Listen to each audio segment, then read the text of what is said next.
प्रणाम। कैसे हैं आप लोग? सब ठीक, सब बढ़िया है? थोड़ा उत्साह कम लग रहा है। जय श्री महाकाल। धर्म एकमात्र ऐसा शब्द है किसी भी भाषा का जिसका अर्थ सांप्रदायिक नहीं होता है।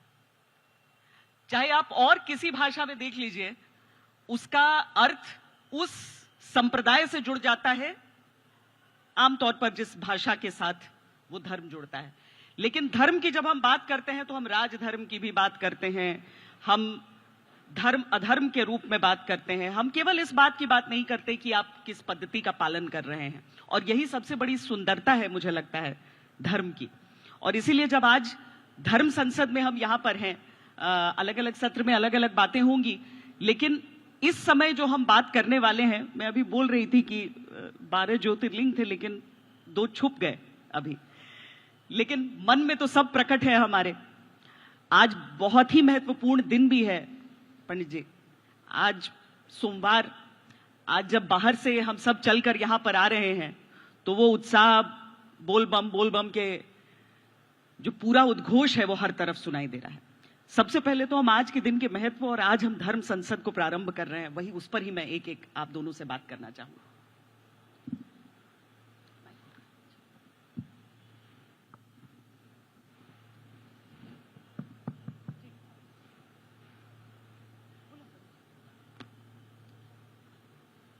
सबसे पहले तो भगवान महाकाल का आशीर्वाद आज तक की पूरी टीम को, जिसने धर्म संसद अवंतिका के अंदर और विक्रमादित्य की राजधानी में रखकर पुनः उसको जीवित किया।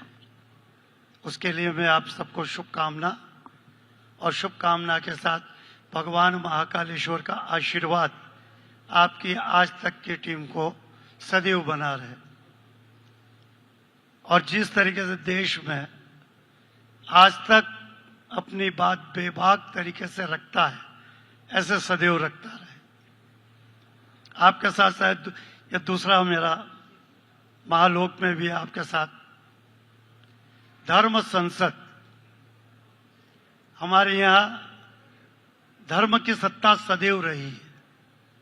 भारत धर्म प्राण देश रहा है और धर्म की सत्ता के कारण ही आज ये देश विश्व के कोने कोने में जाना जाता है। इसलिए धर्म संसद भी जो हो और उसके जो नुमाइंदे हो वो ऐसे हो कि उनकी बात को पूरा देश मान सके। आद्य शंकराचार्य जिन्होंने धर्म के लिए पूरे देश को एक किया और धर्म की गंगा को पूरे देश में लागू और सनातन धर्म को लागू किया, तभी से लेके आज तक ये धर्म की गंगा, सनातन धर्म की व्यवस्था, मंदिरों की परंपरा, मंदिरों के अंदर जो पूजा पद्धति है वो आज स्थापित है। नहीं तो न जाने हुआ ही है मुगलों कालों में हिंदू सनातन धर्म के ऊपर कई प्रकार की व्यवस्थाएं हुई है। सनातन धर्म को समाप्त करने की कई मर्तबा कोशिश की गई, लेकिन सनातन सनातन है। उस विकृति को आज तक सनातन धर्म के जितने भी अनुयायी हुए उन्होंने नहीं आने दिया। इसलिए धर्म संसद इस देश में पुनः कायम होना चाहिए। राज सत्ता की संसद है, लेकिन इसके साथ देश में एक धर्म संसद भी होना चाहिए। और धर्म संसद हो, लेकिन मैं एक बात कहना चाहूंगा कि उस धर्म संसद के अंदर जो नुमाइंदे हो वो सत्य और धर्म का पालन करने वाले हो, राजनीति से जुड़े हुए ना हो और राजनीति से लेकर निर्णय धर्म का ना करे, तो इस देश में पुनः सनातन की स्थापना बहुत अच्छी तरह से हो सकेगी। पंडित जी।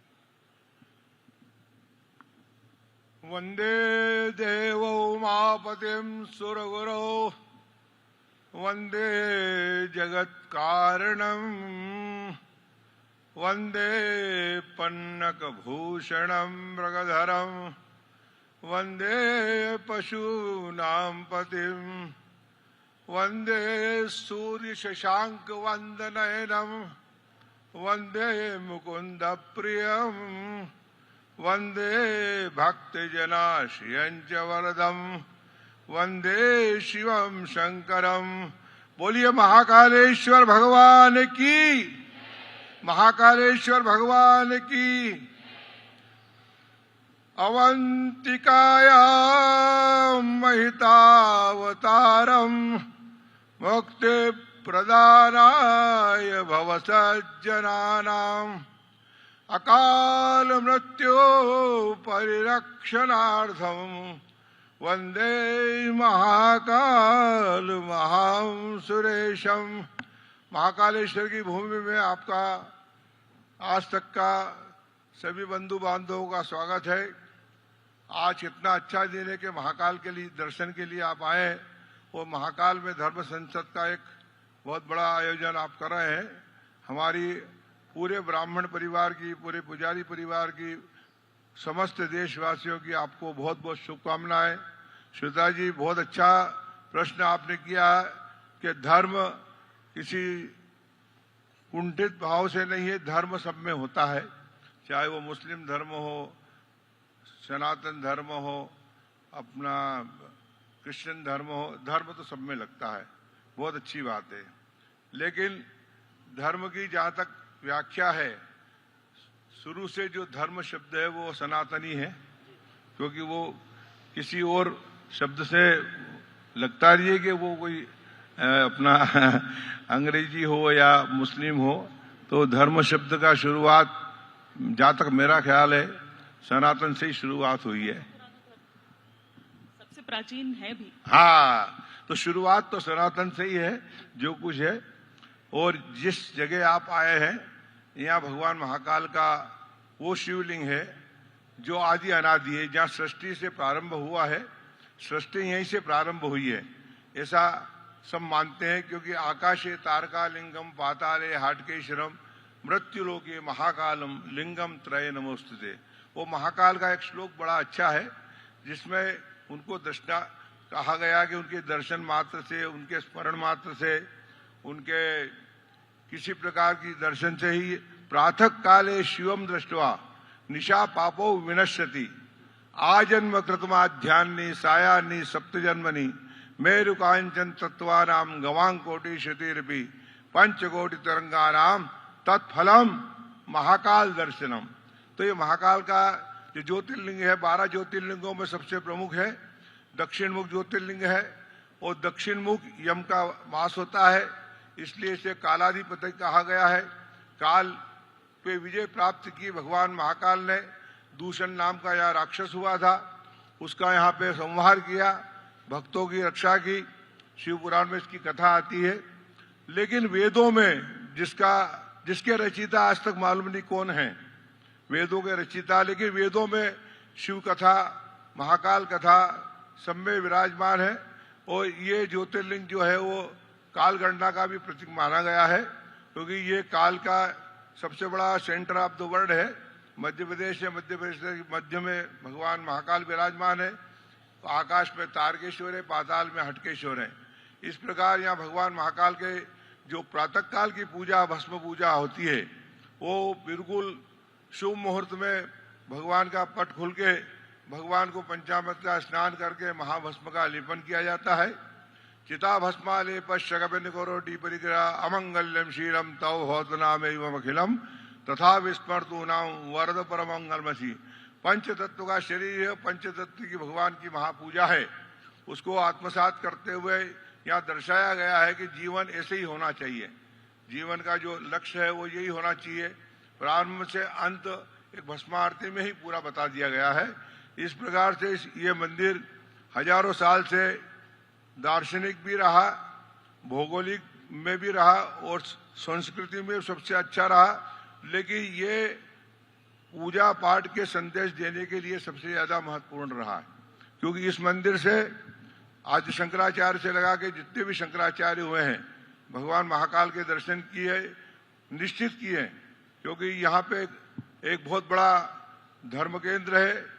और ये धर्म केंद्र आज से नहीं, कनक शंगा, कुशाला, विशाला, अनेक नाम, अवंतिका, प्रतिकल्पा, ये हर 7 ऐसे नाम है भगवान भगवती उज्जैनी के।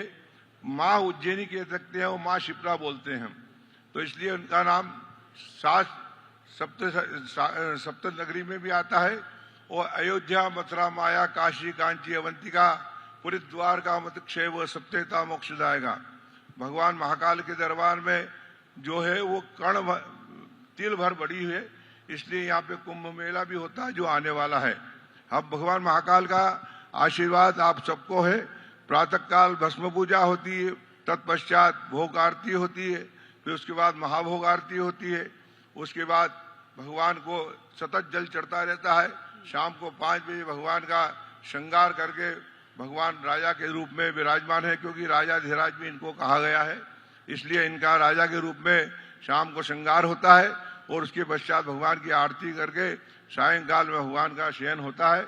इस प्रकार से दिव्य दर्शन आज लाखों करोड़ों लोग कर रहे हैं। सनातन धर्म में इसकी आस्था बनी हुई है। पूर्व, पश्चिम, उत्तर, दक्षिण में आजकल नया नाम उज्जैन का आया है, महालोक, महाकाल महालोक, ये भी एक नया नाम है। इसमें भगवान का एक अद्भुत श्रृंगार है, पूरा चारों वेदों से सभी देवता विराजमान है। आपने भी शायद देखा होगा सब लोगों ने महालोक को, इसलिए ये महालोक के भी बहुत बड़ी उपलब्धि है। और विशेषकर हमारे, मैं तो डायरेक्ट बोलता हूँ कि मोदी जी ने जो काम किया है सनातन धर्म में, वो शायद आज तक कोई प्रधानमंत्री कर नहीं पाया है। क्योंकि मैं ये समझता हूँ कि सनातन धर्म की जो आजकल प्रचलन चल रहा है, उसमें जो हमारे जितने भी, मैं विशेषकर कोई भाजपा का आदमी नहीं हूँ, लेकिन मैं कहता हूँ कि जो अभी हुआ है वो कभी नहीं हुआ है, ये सत्य है। जय महाकाल।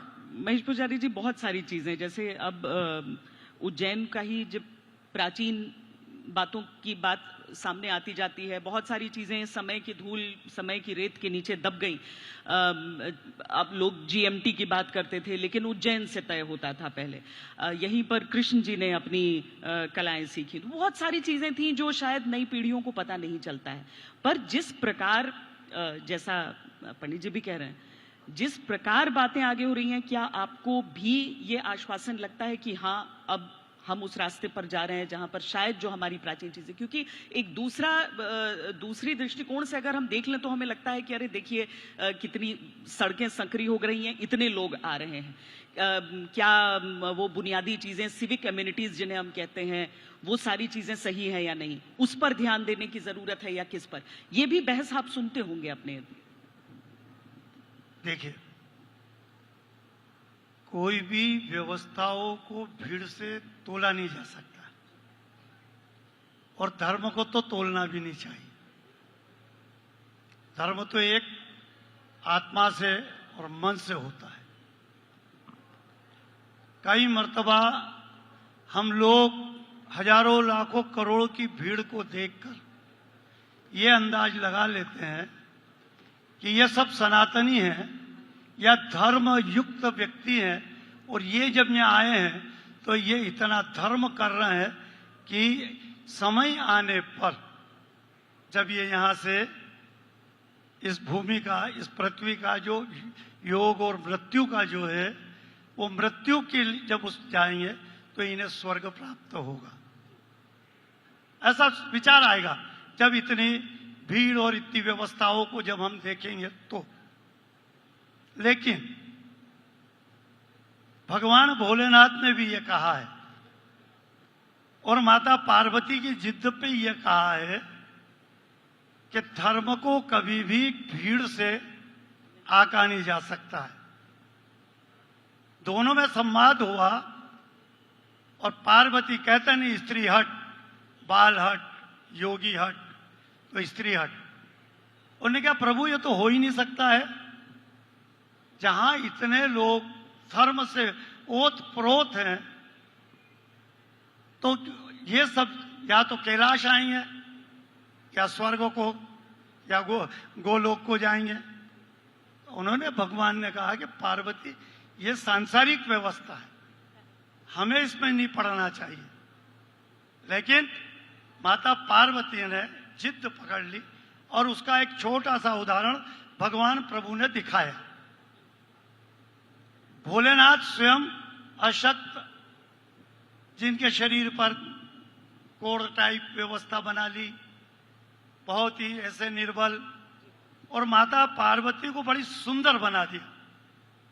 और सुंदर बना के जब वो जिस ओर से फ्लो था जाने का धर्म यात्रियों का, उस जगह एक जाकर बैठ गए और माता पार्वती सभी से कहती है कि हे भक्तगण, आपका कोई यदि पुण्य हो तो मुझे आप वो पुण्य दे दीजिए जिससे मेरे पति देव अच्छे हो जाए। लेकिन इतनी भीड़ में से पुण्य देने वाला या पुण्य करने वाला ऐसा कोई व्यक्ति नहीं निकला जिसने माता को, पार्वती को कहा हो कि ये मेरा पुण्य ले लो और आपका पतिदेव अच्छे हो जाए। जब सांध्यकाल समय रात्रि का पड़ने लगा, प्रभु ने पार्वती से कहा, देख पार्वती, किसने कुछ दिया? तो बोले, हाँ प्रभु, अभी तक तो कुछ मिला नहीं है। आखिरी में एक वृद्ध आते हैं और उनसे माता कहती है कि प्रभु, यदि आपने कोई पुण्य किया हो तो मुझे वो आप दान में दे दें जिससे मेरे पति अच्छे हो जाए।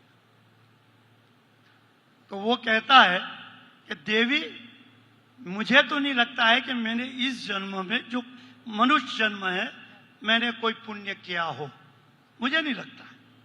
लेकिन यदि तुम्हें लग रहा है कि मेरे किसी पुण्य से तुम्हारे पति अच्छे होते हो तो मैं शिप्रा का जल लेके आता हूं, संकल्प लेता हूं और आपको देता हूं कि आपके पति, मेरे जो भी पुण्य रहे हो जाने में अनजाने में, वो सब पुण्य तुम्हें प्राप्त हो जाए। भगवान भोलेनाथ और पार्वती दोनों साक्षात खड़े हो गए और उनने क्या, पार्वती, केवल स्वर्ग को ये व्यक्ति आएगा, बाकी ये जितने भी हैं ये सांसारिक भोग और सांसारिक व्यवस्था को लेकर आए हैं। उनका उद्देश्य है उज्जैन घूमना या केदार जाना, भक्ति से जाए। हम चाहेंगे हर जगह भक्ति हो और भक्ति से जाए, तो निश्चित तौर पे हमारा सनातन धर्म की उन्नति दिन प्रतिदिन होगी। मुझे लगता है एक बहुत अच्छी बात आपने कही है, और यही पुजारी जी मैं आपसे पूछूंगी कि धार्मिक पर्यटन या तीर्थ, ये दोनों एक चीज तो नहीं हुए या हुए?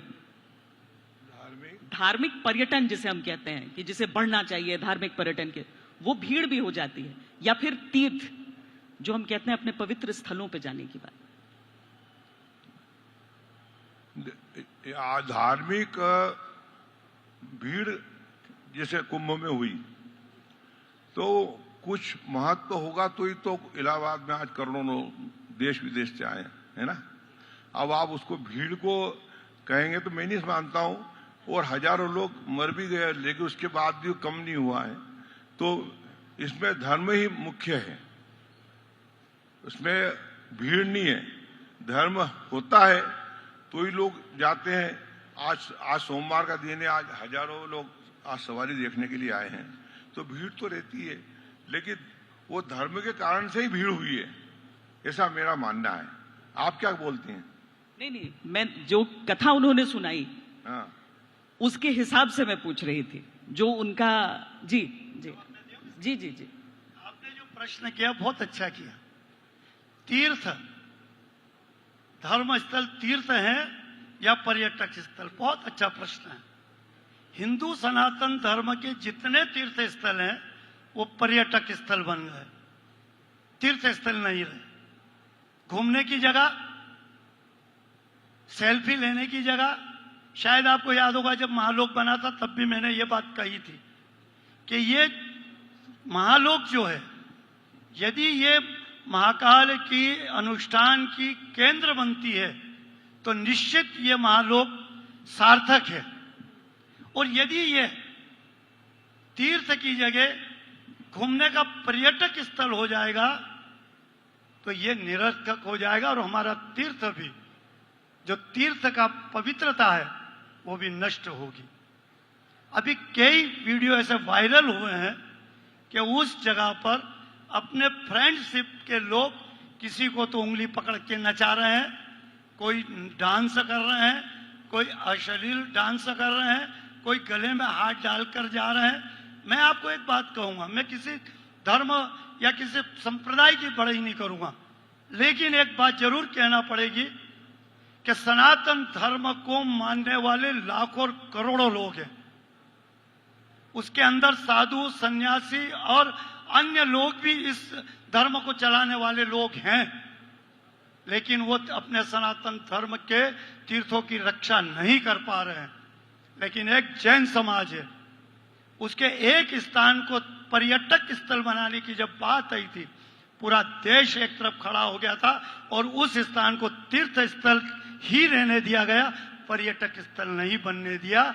हम ये चाहते हैं जो भी सरकार हो, जो भी भगवान मंदिर का या हमारे तीर्थों का विकास करे, बरोबर होना चाहिए। मेरी उसमें कोई भी किसी प्रकार की कोई मंशा नहीं है कि वो ना हो, लेकिन सारे हिंदू सनातन धर्म के मंदिरों का निर्माण और उनके वहां की व्यवस्था परंपरागत हो, पवित्रता युक्त हो, संस्कृति युक्त हो। वहां आने वाले बच्चे ये सीख सके कि भगवान महाकालेश्वर के दर्शन ऐसे नहीं किए जा सकते, इस तरीके से हाथ जोड़ के किए जा सकते हैं। भगवान को प्रणाम अपने घुटनों के बल पे किया जा सकता है। भगवान को जल एक लोटे से इस तरीके से, ये शिक्षा का केंद्र है और ये शिक्षा हमारे बच्चों को मिलना चाहिए, सनातन धर्म के लोगों को मिलना चाहिए। सनातन धर्म के जो, अब मैं थोड़ा सा उस तरफ नहीं जाऊंगा, वो शब्द थोड़ा सा ये होगा, लेकिन सबसे ज्यादा अनुयायी यदि लोग हैं, सबसे ज्यादा यदि कोई लोग सनातन धर्म में, लेकिन सनातन धर्म की जितनी छीला कसी आज इस देश में हो रही है, शायद और कहीं भी नहीं होगी। इस देश को यदि बचाना है और सनातन को बचाना है, संस्कृति को बचाना है, देवालयों को बचाना है, तो निश्चित तौर पर हमें पुनः उस प्राचीन परंपराओं पे जाना होगा जहां से हमारे बच्चे संस्कृति सीख के, भगवान के प्रति आस्था सीख के, भगवान के प्रति ओतप्रोत होके, यहां तक कि बहन जी, श्वेता जी, हम लोग महाकाल के पुजारी हैं, हजारों भक्त हैं, लेकिन यदि महाकाल मंदिर पे कोई संकट आ जाए तो सनातन धर्म के लोग तो दूर है, हमारे जैसे लोग भी है तो अपनी गर्दन कटाने के लिए सनातन धर्म के लिए आगे ना आएंगे। तो हमने क्या सीखा? हमने ये सीखना चाहिए कि सनातन धर्म के लिए यदि हम पुण्य कमाने के केंद्र हैं और वक्त आने पे यदि सनातन धर्म के लिए हमें अपना जीवन भी न्योछावर करने की आवश्यकता पड़ जाए तो हम अपना जीवन भी उस सनातन धर्म के लिए समाप्त कर देंगे, निछावर कर देंगे। तब सनातन धर्म की यहाँ स्थापना उसी तरीके से होगी जिस तरीके से आद्य शंकराचार्य जी ने की थी। जिस तर्क वितर्क, जिस वाद विवाद की जिस परंपरा को उस समय में आदि शंकराचार्य ने, और यहीं पर उनका बाल रूप हमें ओंकारेश्वर मंदिर में भी देखने को मिल जाता है। ये पूरा क्षेत्र है और यहां से होते हुए कश्मीर तक, मतलब कहां कहां जाकर उन्होंने अपनी बात के जरिए, तलवार के जरिए नहीं, अपनी बात के जरिए, तर्क के जरिए, शास्त्रार्थ के साथ उन्होंने सबको समझाया। और अगर वो नहीं होता, वो नींव नहीं पड़ी होती, तो आज परिस्थितियां कुछ अलग होती। लेकिन कुंभ की भी बात आपने की थी, तैयारियां अभी से शुरू हो गई हैं। यहाँ पर उज्जैन नगरी में अगले कुंभ की तैयारियां शुरू हो गई हैं। उज्जैन नगरी में कुंभ हाँ, तैयारी शुरू हो गई है उसकी अभी से। बिल्कुल। ये हमारी अभी जो गवर्नमेंट है, जिसमें हमारे मुख्यमंत्री डॉक्टर मोहन यादव जी हैं, उन्होंने काफी अच्छे तरीके से इसको कुंभ को बनाने के लिए काफी प्रयास कर रहे हैं। और उनका ये मानना है कि हम शिप्रा में ही उनका स्नान कराएंगे, जो संत महात्मा और सनातन धर्म के लोग आएंगे। और मैं चाहता हूं कि वो रहे और ये काम पूरा हो, बस यही भगवान महाकाल से यही प्रार्थना है, क्योंकि अच्छे हैं, अच्छे नहीं, बहुत अच्छे हैं मोहन जी। और मैं चाहता हूं कि भगवान महाकाल के दरबार में वो इतना काम करे कि इस नगरी को पुरानी जो कनकशंगा है, विशाला है, कुशस्थली है, उस नाम से भी जाना जाए। मैंने भी यहाँ प्रयास किया है। यहाँ स्वर्ण शिखर जो महाकालेश्वर को चलाया था आज से 25 साल पहले, एक आदमी से ही 10 किलो करीब सोना लाके और स्वर्ण से मंडित किया था। तो वो भी कनकशंगा के रूप में ही कालिदास में वर्णन किया हुआ है उनका। तो ये पूरे स्वर्ण नगरी थी, स्वर्ण के प्रतिबिंब थे, स्वर्ण के स्तंभ थे। ये कोई साधारण नगरी तो नहीं थी।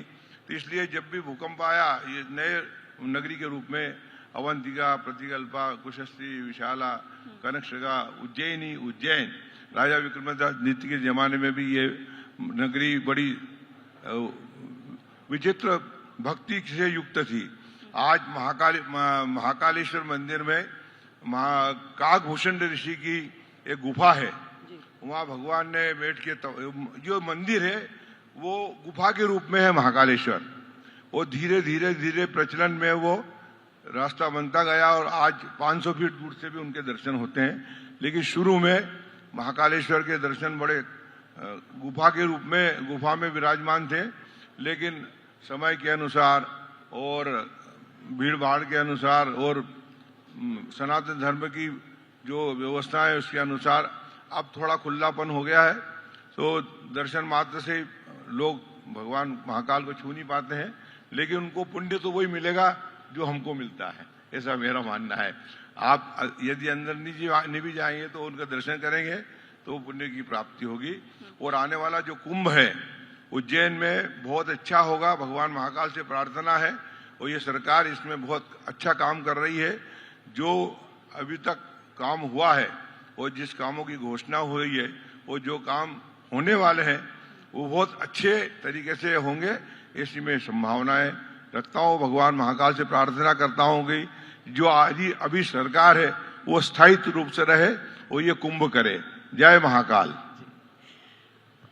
महेश पुजारी जी, जो बात आप कर रहे थे वहां से ही मैं वापस शुरू करना चाहती हूँ। सनातन और जो हमारी प्राचीन पद्धतियां हैं वो वापस कैसे सीखेंगे बच्चे? मैंने भी देखा, हम सबका अपना अपना अनुभव होगा कि कई बार आप देखेंगे आरती हो रही है तो पुरानी पीढ़ी अलग व्यवहार करती है, नई पीढ़ी आरती के साथ भी सेल्फी उस समय लेती है भगवान की तरफ पीठ करके। तो क्या ये घर से शिक्षा शुरू होगी? कैसे शुरू होगी ये शिक्षा? बिल्कुल बचपन से शिक्षा जो मिलना चाहिए वो बचपन से। हमारे घर में यदि बच्चे भी हैं तो जिस प्रकार से हम प्रातः काल उठते हैं, उठने के बाद देव पूजा घर में करते हैं, तो ये शिक्षा बच्चों को देना चाहिए कि हमारे घर में पूजा जब भगवान की हम इस तरीके से कर रहे हैं तो इस तरीके की पूजा मंदिरों में, देवालयों में भी होती है। आप लोग जब देवालयों में जाओ तो बिल्कुल भगवान के सामने शांत स्वरूप खड़े रहे, न किसी प्रकार का कोलाहल हो, न किसी प्रकार का ये हो। हमारे इसमें ये संस्कृति में ये भी कहा गया है, उसमें भी कहा गया है कि आरती होती है तो उसमें पीठ भी नहीं दिखाई जाना चाहिए। लेकिन अभी जो बात कही गई है कि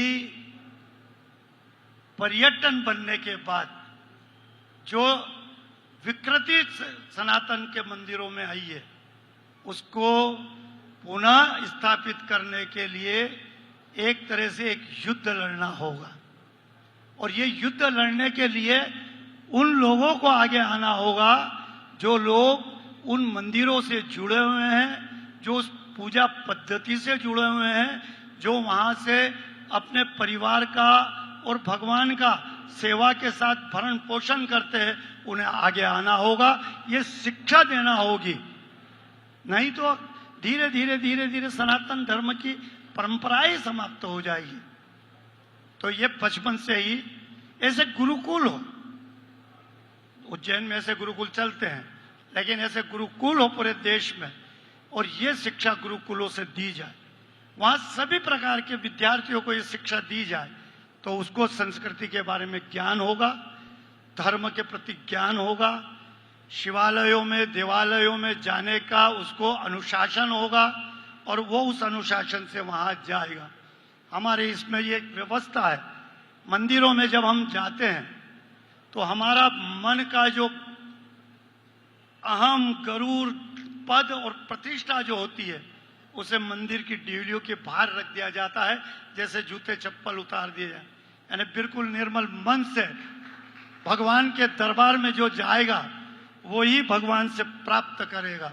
जिसके मन में यह घमंड हो गया कि मैं इस पद पे हूं, इस प्रतिष्ठा पे हूं, और वो आकर उस महाकाल के मंदिर हो या देश का कोई भी मंदिर हो, उसकी परंपराओं को यदि तोड़ता है तो सबसे ज्यादा तो वो ही राक्षस प्रवृत्ति का व्यक्ति कहलाएगा, जो उस भैंस में आ रहा है, सनातन भैंस में आ रहा है, सनातन का ढोंग करके आ रहा है और मंदिरों की परंपरा तोड़ता है, मंदिरों के आचरण तोड़ता है। इसी से हमारी पद्धति समाप्त हो रही। ये बचपन से लाना होगी, घर से लाना हो। प्रत्येक घर, सनातन धर्म के घर के लोगों को ये शिक्षा अपने बच्चों को देना होगी, तब जाके वो शिक्षा के अनुकूल बनेगा और सनातन धर्म की रक्षा कर पाएगा। सावन के माह में देखिए नहीं तो सबसे बड़ी सीख हो जाती है, आप जल लेकर आते हैं, जल अर्पित करते हैं, फिर जल लेते हैं, लेकिन कहाँ महाकुंभ में किसी को याद रहा, सब सीधा जल लेकर जाते थे। जब तक आप देते नहीं है तब तक आप लेंगे तो फलेगा नहीं। ऐसी छोटी छोटी चीजें मुझे लगता है कि सीखने और सिखाने वाली चीजें होती हैं जो लोग भूलते जा रहे हैं। मुझे लगता है बड़े लोग भी भूलते जा रहे हैं बहुत सारी बातों को। तो लेकिन एक प्रश्न के साथ मैं अब ये अंतिम प्रश्न आप दोनों से एक एक करके मैं रखना चाहती हूँ। एक बहुत बहस होती है पूरे देश भर में जब मंदिरों का, पुजारियों का, सबकी बात होती है और सरकारी दखल की बात होती है। होना चाहिए, नहीं होना चाहिए सरकार का दखल एक मंदिर के प्रशासन? बिल्कुल सत्य कह रही हैं। सरकारीकरण के हम लोग बिल्कुल विपरीत हैं, क्योंकि जो सनातन धर्म में आस्था रखता है, वो जो सनातन पद्धतियों में शंकराचार्य या पुजारियों के अंडर में जो काम हुआ है आज तक, वो इसमें नहीं हो रहा है। इसमें कोई दो राय नहीं। सरकारीकरण हटना चाहिए और वो किसी पुजारी के संगठन का या और भी कोई जो सनातन धर्म के जो अनुभवी लोग हैं, उनको वो पद्धति से उस मंदिर को चलाना चाहिए। क्योंकि देखा है कि साउथ के अंदर भी बहुत ज़्यादा उत्पात हो रहे हैं। तो मैं ये समझता हूँ कि जितने भी अपने मंदिर हैं या मंदिर से रिलेटेड जितने भी आश्रम हैं, उन सबको एक सरकारीकरण से मुक्त होना चाहिए, ऐसा मेरा मानना है। हम तो इसकी लड़ाई 40 साल से लड़ रहे हैं। अखिल भारतीय पुजारी महासंघ के माध्यम से पूरे देश के पुजारियों को एक मंच पे लाने का प्रयास किया जा रहा है। सरकारीकरण सन 78 से प्रारंभ हुआ और वो आज उसको दावनल बढ़ता जा रहा है। यदि सरकारीकरण हिंदू सनातन धर्म के किए जाते हैं और उन पे लिखा जाता है सरकारी मंदिर, शासकीय मंदिर, तो मस्जिद पे क्यों नहीं लिखते हैं? गुरुद्वारों पे क्यों नहीं लिखा जाता है? जैन मंदिरों पे क्यों नहीं? इनका शासकीकरण क्यों नहीं किया जाता? क्योंकि उनका समाज संगठित है, वो समाज संगठित है, वो व्यवस्था संगठित है, उनके चलाने के ढंग और उनकी व्यवस्था संगठित है, इसलिए वहां सरकार हाथ नहीं डालती है। हिंदू सनातन धर्म में पुजारी अपना कर्तव्य निर्वाह कर लेता है, दर्शनार्थी अपना कर्तव्य निर्वाह कर लेता है। मुझे दर्शन से मतलब है, मुझे इस मंदिर से क्या लेना देना, यहाँ की चढ़ोतरी होगी वो तो पुजारी का आएगा, मुझे क्यों बोलना। साधु संत सोचते हैं कि बस हमारा अधिकार है कि हम वहां चले जाएं, दर्शन कर लें, हमें कोई नहीं रोके। इसलिए ये हिंदू सनातन धर्म के अंदर हस्तक्षेप हुआ है। और जब तक पूरा हिंदू समाज, पुजारी नहीं, संत समाज, पुजारी समाज, कथावाचक और हमारे जो अनुयायी हैं, सभी संप्रदाय के जो अनुयायी सनातन को मानते हैं, वो सब जब तक एक ना होकर सड़कों पे आएंगे तब तक सरकारीकरण हिंदू मंदिरों का समाप्त नहीं हो पाएगा। इसके लिए मैं आपके चैनल के माध्यम से पूरे देश के सनातन धर्म के लोगों से यह अपील करना चाहूंगा कि यदि देश के अंदर हमारे 4 धर्मों की व्यवस्था मानी जाती है तो या तो चारों धर्मों के मंदिरों का और मस्जिदों का सरकारीकरण कर दिया जाए, या फिर हिंदू सनातन धर्म के जितने भी मठ और मंदिर है उनका सरकारीकरण मुक्त कर दिया जाना चाहिए। और उस परंपरागत जो लोग वहां के वंश से रहे, उनको ये मंदिर सौंप देना चाहिए और वो चलाने के लिए तत्पर होना चाहिए। उन्हें अपनी पूरी ताकत से उन मंदिरों की सुरक्षा, रक्षा और व्यवस्था और परंपरा की रक्षा करके उन्हें चलाना चाहिए और इसमें किसी भी प्रकार की कोई कोताही नहीं होनी चाहिए, ऐसा मेरा मानना है। और मैं ये अपील भी आपके माध्यम से करता हूँ, यहाँ जितने भी विराजित हैं मैं इनसे भी अपील करना चाहूंगा कि सनातन धर्म की लड़ाई है, किसी व्यक्तिगत मंदिर की लड़ाई नहीं है कि इस मंदिर या उस मंदिर या उस मंदिर, पूरे देश के सनातन धर्म की लड़ाई है ये। और इसके लिए आप और हम सबको मिलकर आगे आना होगा, नहीं तो मठ वाले सोचेंगे मुझे क्यों लड़ना, मेरा तो अखाड़ा सुरक्षित, सरकार अभी आएगी सिंहस्थ में 2-2 करोड़ की मांग कर लेंगे, सारे अखाड़े पक्के बन जाएंगे, है ना। तो ये जो होने लगा है इसी से सनातन धर्म की व्यवस्थाओं में क्षति हुई है। अरे जिसने दिया है, सनातन धर्म ने तो सदैव दिया है, वो लेने की अपेक्षा रखना नहीं चाहिए। और जो लेने की अपेक्षा रखता है वो कभी किसी को दे नहीं सकता है। तो जो धर्म नहीं बांट सकता है, धर्म सत्ता नहीं बांट सकता है, धर्म के अनुयायी को अपना आचरण नहीं बांट सकता, अपना चरित्र नहीं दे सकता है, वो धर्म की रक्षा क्या करेंगे। इस धर्म संसद को मैं बधाई देता हूं और मैंने आपसे पुनः कहा कि देश में एक धर्म संसद की भी आवश्यकता है, पर उसके अनुयायी ऐसे हो, उसके नुमाइंदे ऐसे हो जो चरित्रवान हो, चरित्र उनका पक्का हो। कपड़े से नहीं हो कि मैं यहाँ आके बैठ गया और भगमाग पैर के बैठ गया तो मैं चरित्रवान हो गया। मैं चाहता हूं कि वो चरित्रवान हो, उसके चरित्र की खुशबू देश और दुनिया में जानी चाहिए, तब जाके लगेगा कि आचार्य शंकराचार्य कैसे थे और उन्होंने एक व्यक्ति ने पूरे सनातन को एक कर दिया। यहाँ तो हजारों हैं सनातन धर्म को चलाने वाले, आगे आए और इस सनातन धर्म की रक्षा करें। मैं इसी के साथ चाहूंगा, अब तो आगे तो नहीं, पर मैं अपनी वाणी को विराम देता हूं। मैं आप सबसे यदि कोई वचनों में कोई बात हुई हो तो मैं सबसे क्षमा भी चाहूंगा, लेकिन इसलिए ये शब्दों की आवश्यकता पड़ी है, धर्म संसद है और आज इस संसद ने धर्म की बात को छेड़ा और चुभोया है, तो ये बात पूरे देश में जाना चाहिए। इस मंच से यही कह के मैं अपनी बात को विराम करता हूं और पूरी आज तक की टीम को लाखों लाखों आशीर्वाद भगवान से लेके देता हूं कि आप सदैव ऐसा सनातन के लिए दिए आगे आने की बात करेंगे। तो आज कुछ लोग आपके साथ दिख रहे होंगे, एक दिन आएगा हजारों लाखों की भीड़ आपके पीछे दिखेगी। धन्यवाद। जय श्री महाकाल। बहुत बहुत धन्यवाद, बहुत धन्यवाद। हर हर महादेव। बोलिए महाकालेश्वर भगवान की। हर हर महादेव।